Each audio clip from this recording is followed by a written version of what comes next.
Hello guys, welcome back to my channel. இந்த வீடியோவில் ஒரு சிம்பிளான ப்ளவுஸ் டிசைன் தான் பார்க்க போகிறோம். அதுக்கு முன்னாடி நம்ம சேனலை சப்ஸ்கிரைப் பண்ணாதவங்க சப்ஸ்கிரைப் பண்ணிட்டு வந்துடுங்க. மறக்காமல் பக்கத்தில் இருக்க பெல் பட்டனை கிளிக் பண்ணி ஆல் கொடுத்துருங்க. இப்போ நீங்கள் பார்த்துட்ருக்க இந்த டிசைன் தான் எப்படி நான் ஒர்க் பண்ணேன் அப்படிங்கிறத எக்ஸ்பிளைன் பண்ண போகிறேன். ஜஸ்ட்டு இது ஒரு ஐடியா தான். இதை பேஸ் பண்ணி நீங்கள் எப்படி ஒர்க் பண்ண முடியும் அப்படிங்கிறத நீங்கள் எடுத்துக்கணும். இதையே சேமாக நம்ம காப்பி பண்ணியும் ஒர்க் பண்ணக்கூடாது. இதில் கொஞ்சம் சில சேஞ்சஸ் பண்ணி நீங்கள் ஒர்க் பண்ணிக்கலாம். ஓகேங்களா? இப்போ இந்த டிசைனை ரெடி பண்ணுறதுக்கு நான் ஃபஸ்ட்டு ஜரி த்ரெட் எடுத்துக்கிறேன். ஜரி த்ரெட்டில் பிராண்ட் நேம் பார்த்தீங்க அப்படின்னா டயாலஜி பிராண்டு. ஷேட் நம்பர் பார்த்தீங்கன்னா 753. ஓகேங்களா? நீடில் பார்த்தீங்க அயன் நீடில் எடுத்திருக்கேன்.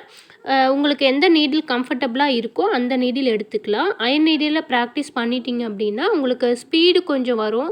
தென் ஒர்க்கு ஃபாஸ்ட்டாக ஃபினிஷ் ஆன மாதிரி உங்களுக்கு இருக்கும். ஓகேங்களா?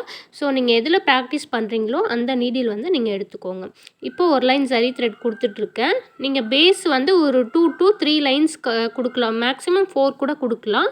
இப்போ நம்ம டைலரை பேஸ் பண்ணி இருக்குது. ஓகேங்களா? ஒரு சில டைலருக்கு 2 லைன் போட்டாவே ஓகே. அவங்களுக்கு அதுலேயே ஸ்டிச் பண்ண முடியும். ஒரு சில டைலர்ஸ் 3 to 4 லைன்ஸ் போட சொல்லுவாங்க. அதை பேஸ் பண்ணி நீங்கள் போட்டுக்கலாம். ஓகேவா? இதுக்கு பார்த்தீங்க அப்படின்னா நம்ம நிறைய மெட்டீரியல் யூஸ் பண்ண போகிறது கிடையாது. Fitting stone, 4mm bead, 3mm bead, okay, sorry, sugar bead, இவ்வளோ தான் நம்ம யூஸ் பண்ண போகிறோம். இதுலேயே இந்த ஒர்க் ஃபினிஷ் ஆகிடும். ஓகேவா? ரொம்ப சிம்பிளான ஒர்க் தான். இந்த ப்ளவுஸ் பார்த்தீங்க அப்படின்னா பீச் கலர், சாரியுமே சேம் கலர். இது கொஞ்சம் டார்க்கு, சாரி கொஞ்சம் லைட் கலர், டார்க் கலர் ரெண்டுமே மிக்ஸ் ஆகி இருக்கும். இப்படி இருக்க ப்ளவுஸ்க்கு நம்ம கலர் ஆட் பண்ண முடியாது. ஸோ இந்த மாதிரி ஃபிட்டிங் ஸ்டோன் வரும் இல்லையா, இதை யூஸ் பண்ணும்போது உங்களுக்கு நல்ல கிராண்ட் லுக் கொடுக்கும்.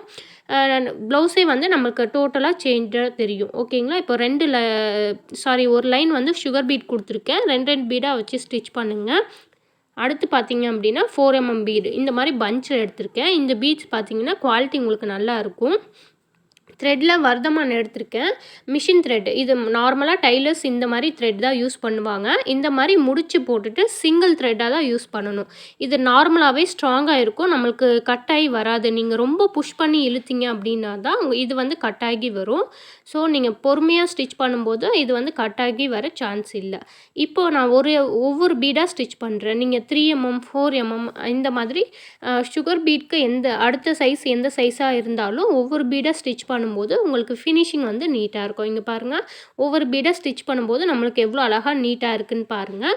அதே மாதிரி பீடு செலக்ட் பண்ணுறது ரொம்ப இம்பார்ட்டன்ட். இந்த 4mm 3mm பஞ்ச் பீடு இருக்கு இல்லையா, இதுலேயே உங்களுக்கு நிறைய கொஞ்சம் லோ குவாலிட்டி பீட்ஸும் கிடைக்கும். இந்த மாதிரி நல்ல குவாலிட்டி பீட்ஸ் எடுத்துக்கிட்டிங்க அப்படின்னா உங்களுக்கு லுக் வைஸ் இந்த மாதிரி அழகாக எடுத்து கொடுக்கும்.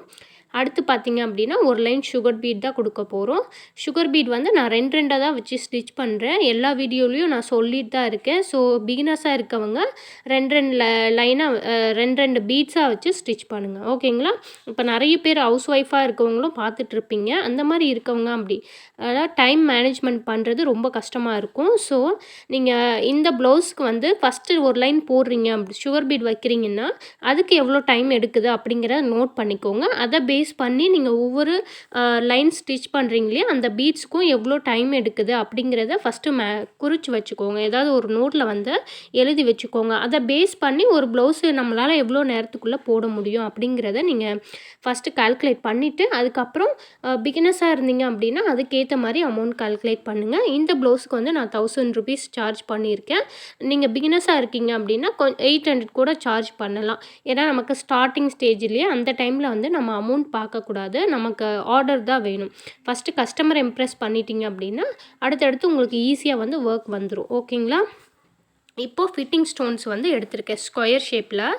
இதுக்கு ஒரு 1/2 inch கேப்பில் இந்த மாதிரி க்ளூ அப்ளை பண்ணிவிட்டு இதை டைமண்ட் ஷேப்பில் வைக்கிறேன். ஓகேங்களா? இது ஸ்கொயர் ஷேப் ஃபிட்டிங் ஸ்டோன் தான். இதை டைமண்ட் ஷேப்பில் இந்த மாதிரி ஃபிக்ஸ் பண்ணுறேன். இந்த மாதிரி ஃபிக்ஸ் பண்ணதுக்கப்புறம் நம்ம இதை சுற்றியும் சுகர் பீட் கொடுத்து ஒர்க் பண்ண போகிறோம். இது ரொம்ப ஈஸியாக இருக்கும். உங்களுக்கு சீக்கிரமாக ஒர்க் முடிஞ்சிடும். இந்த ஒர்க்குக்கு மேக்ஸிமம் ஒரு 1.5 hours தான் ஆகும். நல்லா எக்ஸ்பீரியன்ஸாக ஒர்க் பண்ணுறீங்க அப்படின்னா இன்னுமே கம்மியாக சான்ஸ் இருக்குது. எனக்கு 1.5 hours ஆச்சு. ஓகேங்களா? உங்களுக்கு எவ்வளோ நேரம் ஆகுது அப்படிங்கிறத கமெண்டில் சொல்லுங்கள். இப்போது சுகர் பீடு எடுத்துகிட்டு நான் எப்போவும் ஸ்டார்ட் பண்ணும்போது ஏதாவது ஒரு கார்னரில் ஸ்டார்ட் பண்ணிப்பேன். இந்த மாதிரி மேலே இருக்கு இல்லையா அந்த கார்னர்லேருந்து ஸ்டார்ட் பண்ணிக்கிறேன். அதே மாதிரி இந்த கார்னரில் எப்படி எட்ஜு ஷார்ப்பாக கொண்டு வரணும் அப்படிங்கிற வீடியோ நான் அப்லோட் பண்ணியிருக்கேன். அதை பார்த்துட்டு செக் பண்ணிக்கோங்க. ஏன்னா ஸ்கொயர் ஷேப் வந்து நமக்கு அப்படியே கிடைச்சாதான் இது வந்து நீட்டாக இருக்கும். இல்லாட்டி நமக்கு ஒரு மாதிரி இந்த வளைச்சி கொடுத்து இருக்க மாதிரி இருந்தது அப்படின்னா நமக்கு ஃபினிஷிங் வந்து நீட்டாக இருக்காது. ஸோ அதையும் செக் பண்ணிக்கோங்க. அதையும் பார்த்துட்டு அதுக்கப்புறம் பிகினர்ஸாக இருந்தீங்க அப்படின்னா இதெல்லாம் செக் பண்ணி கரெக்ட் பண்ணிவிட்டு ஒர்க் பண்ணிங்க அப்படின்னா உங்களுக்கு ஃபினிஷிங் வந்து நீட்டாக இருக்கும். இப்போ எண்ணெட் போடாமல் அதுக்கு மேலேயே வந்து ஒரு 4 mm ப்ளஸ் சுகர் பீட் வச்சு இந்த மாதிரி நாட் பண்ணிடுங்க. இது வந்து ஒரு அரும்பு இருக்க மாதிரி இருக்கும். இப்போது நான் கேப் விட்டு இந்த ஸ்டோன்ஸ் எல்லாம் ஃபிட்டிங் ஸ்டோன்ஸ் அரேஞ்ச் பண்ணியிருக்கேன். இதுவே நெருக்கமாக இருந்தால் நீங்கள் அப்படியே ஸ்டிச்சஸை வந்து மாற்றி கொண்டு போகலாம், இந்த சைடும் அந்த சைடும். பட்டு இது வந்து நான் டிஸ்டன்ஸ் விட்டு ஸ்டோன் வந்து ஃபிக்ஸ் பண்ணியிருக்கேன். ஸோ நான் வந்து ஸ்கொயர் ஷேப்லேயே ஒர்க் பண்ணி எடுக்கிறேன். இந்த மாதிரி ஒர்க் பண்ணும்போது உங்களுக்கு ஈஸியாகவும் இருக்கும், பார்க்க வந்து ஒரு நீட் ஃபினிஷிங் இருக்கும், அழகாக வந்து இந்த ஷேப்பை கொண்டு வர மாதிரி இருக்கும். ஓகேங்களா? இதை ஃபாலோ பண்ணிக்கோங்க. ஒரு சிலருக்கு உங்களுக்கு வேறு மாதிரி ஏதாவது ஐடியா இருந்தால் அந்த மாதிரியும் நீங்கள் இம்ப்ளிமெண்ட் பண்ணி ஒர்க் பண்ணிக்கலாம். நான் இப்படி தான் ஒர்க் பண்ணேன். இப்போ இதை சுற்றியும் வந்து சுகர் பீட் கொடுக்க போகிறோம். இந்த எட்ஜு தான், அதாவது அந்த கார்னர் தான் நமக்கு மெயின். ஏன்னா அந்த டைமண்ட் ஷேப்பை வந்து நம்ம கரெக்டாக கொண்டு வந்துடணும். ஓகேங்களா? இப்போது இந்த இடத்துல நீங்கள் இந்த மாதிரி எண்ணாட் போட்டுட்டும் இந்த மாதிரி 4 mm பீட் வைக்கலாம். பட் எண்ணாட் போட்டிங்க அப்படின்னா உங்களுக்கு கேப் தெரியும். பாருங்கள், இதில் எண்ணாட் போட்டு காட்டுறேன். எண்ணாட் போட்டுட்டு அதுக்கப்புறம் வந்து 4 mm ப்ளஸ் சுகர் பீட் வைக்கிறேன்.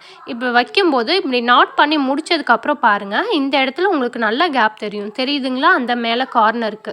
ஸோ நீங்கள் எண்ணாட் போடாமல் அப்படியே கண்டினியூ பண்ணி இந்த மாதிரி 4 mm வைக்கும்போது உங்களுக்கு இந்த கேப் தெரியாமல் நீட் ஃபினிஷிங் கிடைக்கும். ஸோ அதனால தான் நான் ஒவ்வொரு ஸ்கொயருக்கும் வந்து ஷேப்பாக வரணும் அப்படிங்கிறதுக்காக ஸ்கொயரை சுற்றியும் ஃபினிஷ் பண்ணிவிட்டு அதுக்கப்புறம் ஒர்க் பண்ணுறேன். இந்த மாதிரி பண்ண கொஞ்சம் டைம் எடுக்கும் தான், பட் இருந்தாலும் ஃபினிஷிங் வந்து நமக்கு நீட்டாக இருக்கும். இது ஃபுல்லாக முடிச்சதுக்கப்புறம் இதோட லுக் வந்து நமக்கு அவ்வளோ சூப்பராக இருக்கும். நம்ம கஸ்டமருக்கு ஒர்க் பண்ணி கொடுக்குறோம் அப்படின்னா அந்த 1000 rupeesக்கு எவ்வளோ ஒர்த்தோ அந்த ஒர்த்துக்கு வந்து நீங்கள் கண்டிப்பாக ஒர்க் பண்ணி கொடுக்கணும். உங்களுக்கும் சாட்டிஸ்ஃபைடாக இருக்கணும், அவங்களுக்கும் சாட்டிஸ்ஃபைடாக இருக்கணும். இப்போது புட்டாஸும் சேம் இதே மாதிரி தான் நான் வச்சுருக்கேன். ஓகேங்களா? மேலே கார்னர்லேருந்து ஸ்டார்ட் பண்ணுறேன். 2 பீடாக வச்சு ஸ்டிச் பண்ணுறேன்.